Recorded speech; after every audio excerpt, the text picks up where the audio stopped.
Hey guys, it's Lindsay from Perfectly Bookish 5. Let's do a quick mid-year check-in. As I'm filming this, I believe it's June 27th. Can't believe we're halfway through the year already. I'm just going to talk about some of my favorite things bookish that I have read so far this year. Two of my favorite books that I rated 5 stars, one being House of Flame and Shadow by Sarah J. Maas. I loved this book. There are certain elements in there that I know a lot of people were scared about after how book 2 ended. I was actually excited for it, and the characters that we do get to see I'm really excited for, and I just love how everything was done.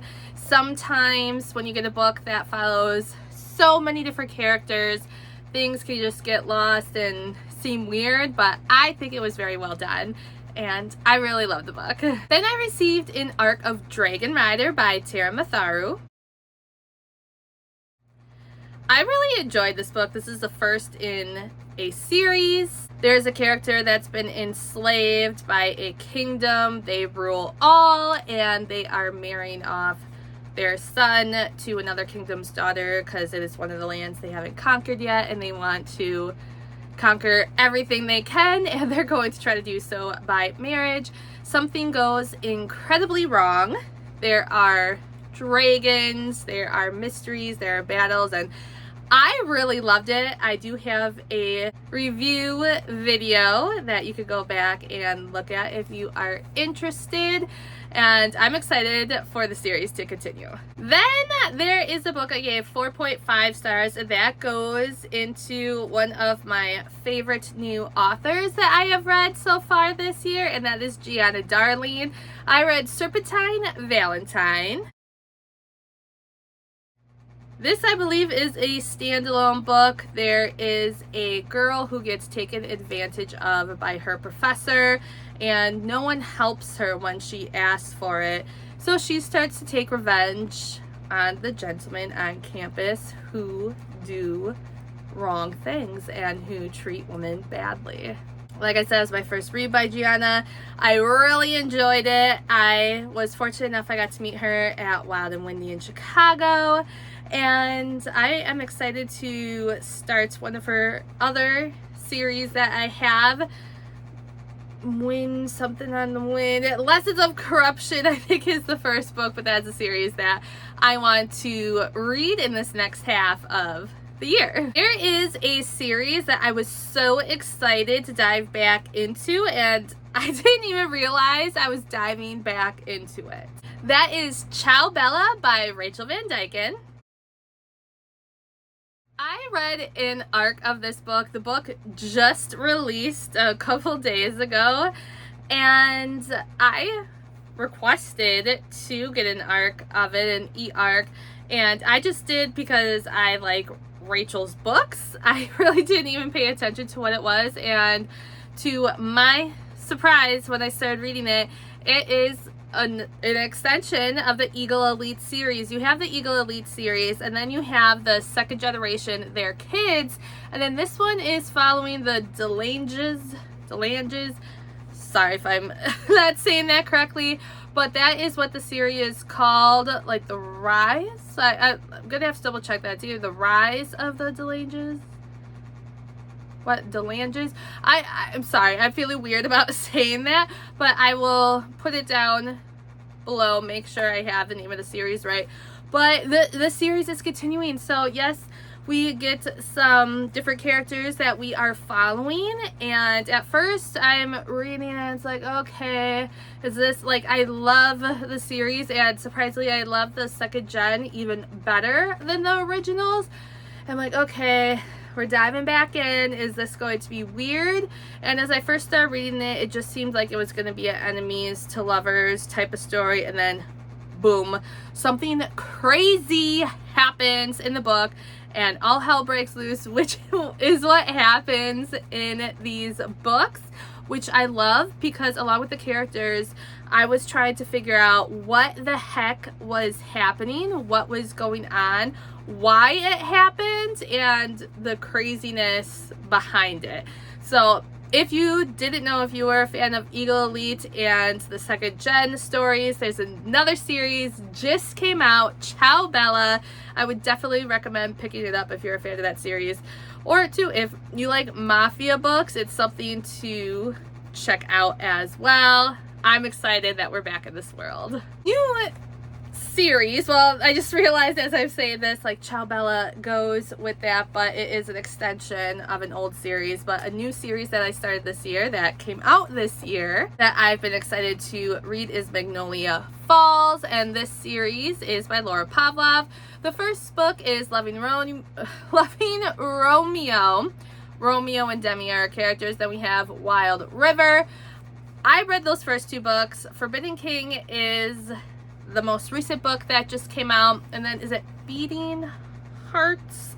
That comes out in August, the fourth book, and it follows a group of guys, brothers slash friends, and they've all had different things happen to them in their lives, that there's some hardships in there, and they live in the town of Magnolia Falls. And I really love the first book. That's my favorite out of the two I've read so far. I'm excited to continue with King, and it's fun.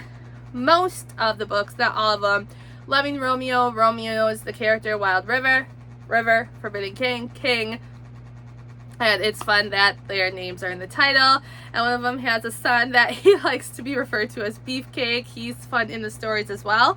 So I'm just excited to keep continuing that series. And the last book I am going to talk about is Shark Heart by Emily Habak. And this was a strange read for me. I enjoyed it, but it was really weird. I had a co-worker recommend the book to me.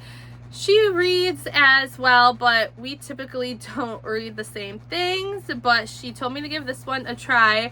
I was waiting forever to read it because I was waiting for an audiobook hold on my Libby app from the library, and finally the last 2 weeks of school it became available. And then of course when it becomes available, I find a copy at a library book sale.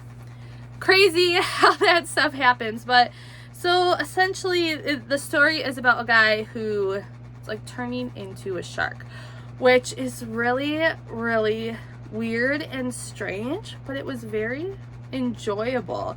Could you imagine like having something in your body, something wrong, a mutation that starts turning you into an animal? Like, there is all different stuff out there in the world and different things that happen to people, and just so I mean, you wonder, could something that crazy really happen to someone? I was watching an episode, I don't remember what medical show it was, like if it was Grey's Anatomy or whatever, but it just was a clip that came up on my TikTok, and a guy essentially looked like he was turning into a tree. I forgot what the disease was, but it was something wrong with his skin, which was causing these bumps and different things happening to his skin, and it was a real disease. So you just think, like, the crazy stuff that could happen to your body. Like, do I really think someone's going to turn into a shark? No, it just makes your mind think of different things that could happen to you. And it was an interesting story. It was so weird, but I think it's worth the read because too, it's not, here is your body going through something crazy, and then you're navigating your loved ones, your friends, the people in your life as you're going through this change. So it could relate to different issues that people are going through. Not like you're not turning into a shark, but just if you had an illness, something that is happening to you. So that is a relatable piece. It's just taking a different spin. So that was Shark Heart, and yeah, weird, but I'm glad my coworker recommended it to me. I forgot to mention my goal this year is 150 books.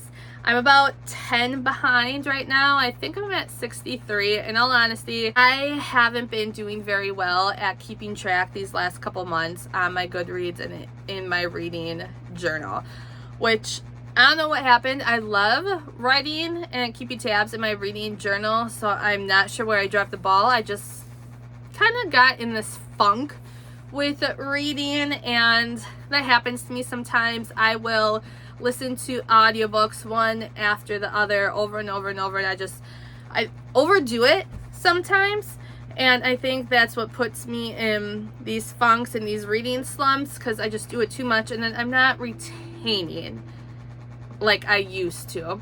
When I read less, I remembered more. Now that I am reading more, I'm retaining less. Even though I have that 150, I don't know if I am going to reach it, because I just need to slow down and really, really enjoy what I'm reading. I think I'm going to have to slow down the audiobooks a little bit and really just pay attention and dive into the paperbacks, because I retain more that way when I am reading it versus listening to it. But and two, it is the summer. I am going to have more time. Being a teacher, I have more time on my hands right now than I do during the rest of the months of the year. So we'll see how that goes. There are some certain books that I want to read the second half of the year in, well, July. At the end of the month, I'm going to YAM, which is, oh my gosh, I can't think of it. It's just Young Adult Midwest. It is taking place in Illinois, young adult authors, and I was really excited because Naima Forna, who writes The Gilded Ones, is going to be there. Neil Shusterman is a big name. I actually met him. He was the last author I got to see before COVID hit. And then Melissa Albert is going to be there, Susan Dennard. So there are some authors that, yes, I still do read YA, and I'm excited to go to. It's only like an hour and a half away from me. It's just a day event from, I think, 8 in the morning till, let's say, 6 at night. The signing is later in the day, and then there's some different panels in the morning, and it was only $20, so I can't go wrong there. Then in August, Meet Me in Milwaukee. I just bought the signing pass, not doing the different events for that. I have some books to read before that. And then in September in Milwaukee, there is Romance Con. This is the first time it is happening. I'm super excited for that, so I have a long list of authors that I want to read for that as well.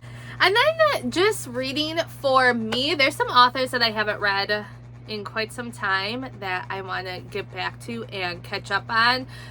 For example, Jay Kronover is an author that this year, and I think towards the end of last year, I hadn't read her in a really long time. I mean, granted, she doesn't have a lot of books always coming out, but she had a second generation sorry, you just saw a cattail. A second generation series just come out, and I was really excited to read those. I was so happy to be reading her books again. Helena Hunting is someone I need to jump back into. I'm quite behind on her books. Like, nothing wrong with these authors. I just have put a pause because I put so much concentration into books by authors I was going to see at signings, and I put other authors on the back burner. So this summer I really want to get back into reading those authors that I have loved for a really long time. Stacey Marie, I want to finish the, is it Savage Land series? Well, those books like Savage Land, what are the Shadowlands, Bloodlands, Badlands, all those books. I read the first 3, so I want to finish that series.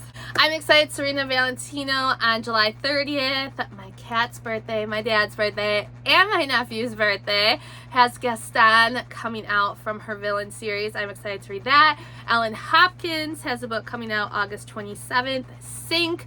She hasn't had a book in a really long time, and I just love Ellen's writing. She writes about like the real real topics that need to be written about, and has helped many with that, many kids. And I'm so excited for her next book.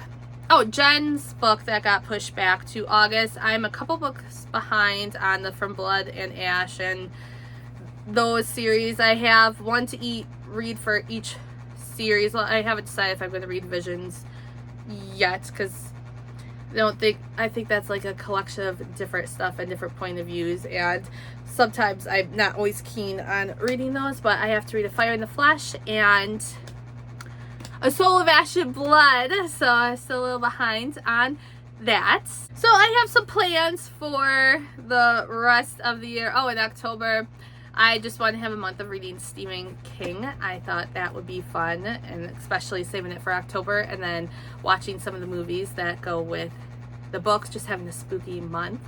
But yeah, I am excited for what I have read so far, and I am excited for the second half of the year. There's going to be more good reads. Let me know down below different books that you think I should check out, or books you are excited to read with this next half of the year. I'm sorry, I'm just laughing and distracted right now.